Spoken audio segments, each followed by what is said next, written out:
इस वीडियो में जानेंगे कि अमेज़न पे जो डिलीवरी किए हुए हैं उसका ट्रैकिंग कैसे करेंगे। तो इसके लिए अमेज़न ऐप का उपयोग करेंगे जो डिस्प्ले पे है, इसको ओपन करेंगे।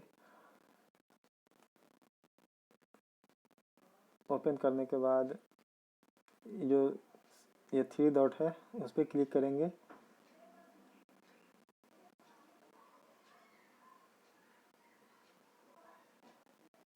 ऑर्डर्स है इस पे जाएंगे,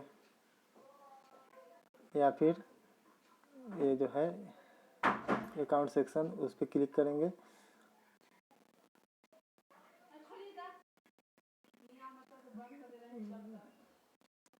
इसके बाद सबसे ऊपर जो है योर ऑर्डर्स है उस पर क्लिक करेंगे।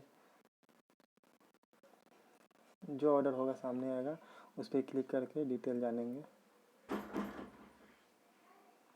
देखिए यहाँ पे शो कर रहा है order 4 August, ship Friday 5 August, out for delivery.